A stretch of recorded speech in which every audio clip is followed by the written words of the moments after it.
The situation remains critical. The enemy violated ceasefire 100 times. The most tense situation remains in Avdiivka, near the Donetsk airport and near the Azov Sea. Now the information in more detail. Lugansk area, traditionally. Flashpoint was in Troitske. In Popasnensky region, the militants used heavy weapons throughout the day. The highest activity of the enemy was after sunset. The militants delivered heavy mortar and artillery fire of ATO positions. The fire was delivered from north and east direction. In other areas of this Lugansk area, heavy weapons was not used, and there were some armed provocations near Bakhmutska highway and Stanitsa Luganska. And in Stanitsa Luganska, after sunset, enemy snipers were active. On the whole, during the last 24 hours, in Lugansk area, there were 29 enemy shelling, half with the use of heavy weapons. Donetsk area, military actions near Avdiivka lasted 24 hours, long-awaited calm. Started 9 a.m. was violated in 4 hours by artillery, mortar fire. And after this, Russian occupation forces brought tanks and opened fire at ATO positions. In the result, local residents suffered. Late in the evening, there was direct hit of multi-storied building by shell, and now the family with 5 children is without housing, and maximum effort is made in order to relieve suffering of residents of Avdiivka. Field kitchens and tents are set, and tomorrow morning they successfully completed repair works and restored heating and water supply. And as of 7 of this morning, State Emergency Service evacuated 244 people, including 114 children. Shakhta Butovka came under enemy fire, and also the Donetsk airport positions also came under fire. The occupants used artillery, tanks and mortars. Right after midnight, our Galitsynivka village, that is 15 kilometers away from the line of conflict, came under enemy fire, and the enemy launched Grad BM-21 shelling.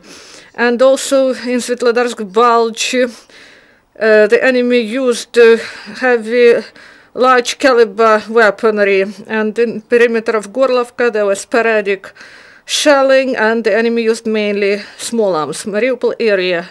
In Marienka, there was 1 mortar shelling of ATO positions that happened after midnight. And in neighboring Krasnogorovka, armed provocations of shelling of our positions were delivered throughout the day. 4 times before sunrise, militants launched Ukrainian positions near Novotroitska, in 3 cases with the use of cannons and mortars. After this, it was calm in this area. And in the south of Mariupol area, along Pavlo-Pelshirokina part of front line, shellings continued throughout interruption throughout the day. The enemy continued to use large caliber artillery and mortars, and also sporadically used tanks in the south in Shirokina. And the enemy launched hundreds of shells, and in the morning and late in the evening launched rockets using Grads, and also Talakivka came under fire. And also Sartana came under fire with the weapons that are banned by the Minsk agreements. Multiple launch systems were used, and half of the village is without electricity. 16 houses were damaged. Fortunately, there is no casualties among population. On the whole, during the last 24 hours in the Mariupol area, there were 65 enemy shelling, half with the use of heavy weapons.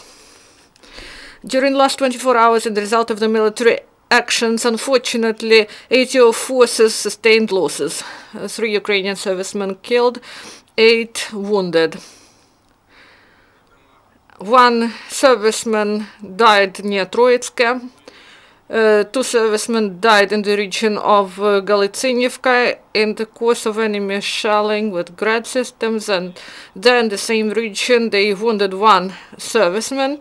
2 servicemen were wounded in Svetlodarsk Bulge, and 1 serviceman was wounded near Shakhtabutovka, near Piski, near Chermalik, and in Gnutovo, and also in Shirokino.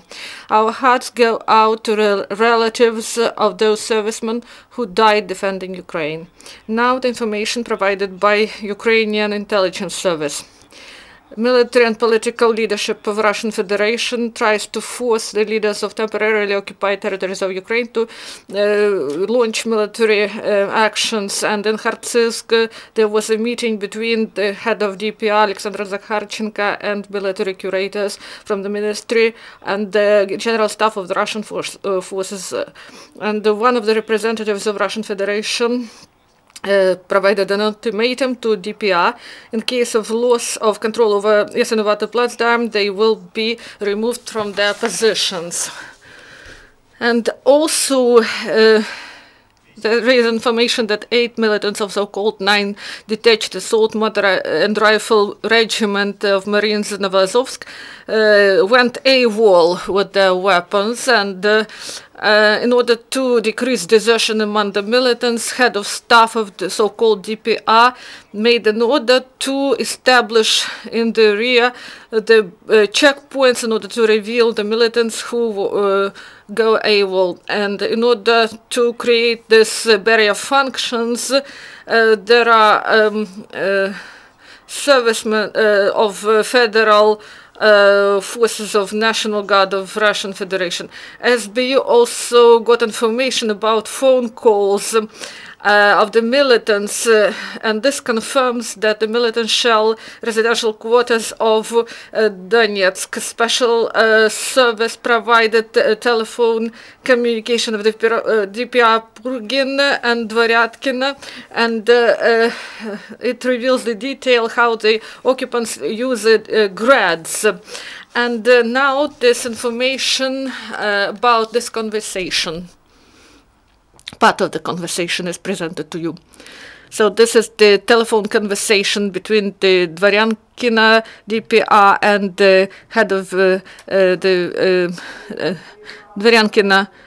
Are you going there tomorrow? No. No, it is not because of me. So you don't go there? No. Yes, I understand. So this was done in the last moment. So my nerves just break. Baryshnikov, he drinks heavily. They do everything wrong. So they failed because of their own reason.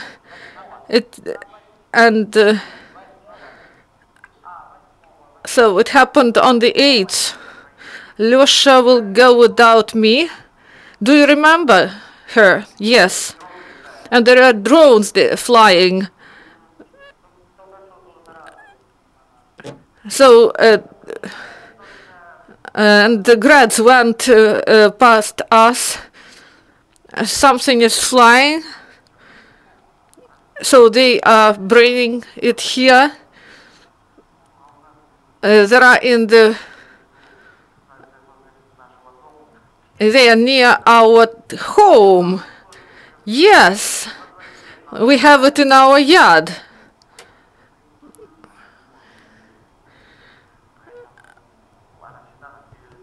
It goes over our heads to the region of Tsum. Of course.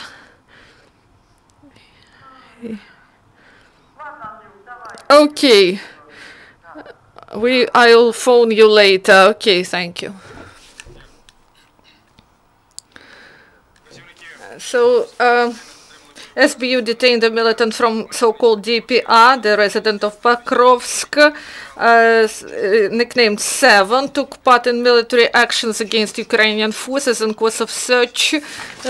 They confiscated photo and video materials about his participation in the ranks of the militants, and also the awards.